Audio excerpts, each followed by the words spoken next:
जय जिजाऊ, जय शिवराय, जय मल्हार। आज महाराष्ट्र विधानसभेचे सदस्य गोपीचंद पडळकर यांनी संभाजी ब्रिगेडला प्रश्न विचारलेला आहे की संभाजी ब्रिगेडचा अजेंडा काय, संभाजी ब्रिगेडची ध्येय धोरणं काय।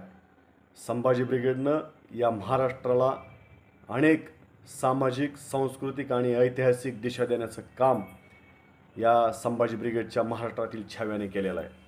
कदाचित हे गोपीचंद पडळकरांना माहीत नसेल किंवा ते जाणून बुजून त्याकडे दुर्लक्ष करत असतील। संभाजी ब्रिगेडचा अजेंडा काय विचारणाऱ्या गोपीचंद पडळकरांना हा संभाजी ब्रिगेडचा कार्यकर्ता सांगतोय, धनगर समाजाला एसटीतलं आरक्षण मिळावं हा संभाजी ब्रिगेडचा अजेंडा आहे। या अजेंड्याशी गोपीचंद पडळकर सहमत आहेत का हे पहिल्यांदा त्यांनी जाहीर करावं, आणि जर सहमत असतील तर आत्ता त्यांनी सरकारला या प्रश्नावरती धारेवर धरावं असा हा संभाजी ब्रिगेडच्या कार्यकर्त्याचा प्रश्न आहे। संभाजी ब्रिगेडचा अजेंडा या महाराष्ट्रातील 18 पगड जाती 12 बलुतेदारांना एक संध बांधणं, एका वज्रमुठीमध्ये त्यांना एका दिशेनं घेऊन जाणं हा संभाजी ब्रिगेडचा अजेंडा आहे। आणि या अजेंड्यावरती संभाजी ब्रिगेडनं महाराष्ट्रामध्ये अनेक वेळा अनेक आंदोलनं उभी केली, आणि उभे करत असताना सर्व जाती धर्माला सोबत घेऊन जाण्याचं काम संभाजी ब्रिगेडनं केलेलं आहे।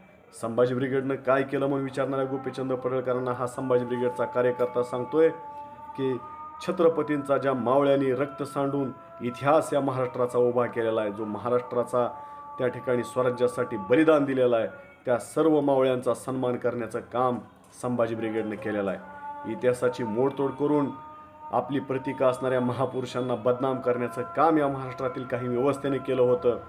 त्या व्यवस्थेला त्याच पद्धतीनं जाब विचारण्याचा किंवा धडा शिकवण्याचा प्रसंगी काम कुणी केलं असेल तर या महाराष्ट्रातल्या संभाजी ब्रिगेड या संघटनेने केलेला आहे। शेतकऱ्यांच्या प्रश्नावरती संभाजी ब्रिगेड लढते आहे, विद्यार्थ्यांच्या प्रश्नावरती संभाजी ब्रिगेड लढते आहे, नोकरदार शिक्षकांच्या प्रश्नावरती संभाजी ब्रिगेड लढते आहे। अशा वेगवेगळ्या अंगानं संभाजी ब्रिगेडनं आत्तापर्यंत या महाराष्ट्रामध्ये काम केलेलं आहे।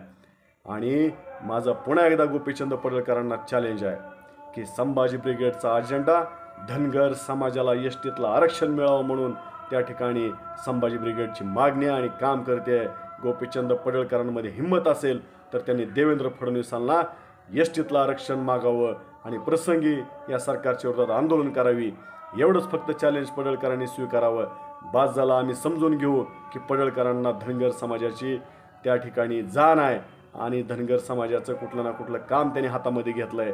परंतु पडळकर हे तुम्ही फक्त राजकारणाचे पायपोशे झालेले आहात, त्यामुळं तुमच्या अशा वागण्यानं धनगर समाजाचं सुद्धा प्रचंड मोठं नुकसान होतं आहे। ही गोष्ट तुम्ही लक्षात घ्या। आज धनगर समाजाच्या आरक्षणाच्या प्रश्नापासून तुम्ही समाजाला खूप दूर घेऊन गेलेला आहात, त्यामुळं धनगर समाजातील विद्यार्थ्यांचं प्रचंड मोठं नुकसान या महाराष्ट्रामध्ये झालेलं आहे। म्हणून माझं पडळकरांना पुन्हा एकदा चॅलेंज आहे की संभाजी ब्रिगेडचा अजेंडा धनगर समाजाला एसटीतलं आरक्षण मिळावं हा आहे।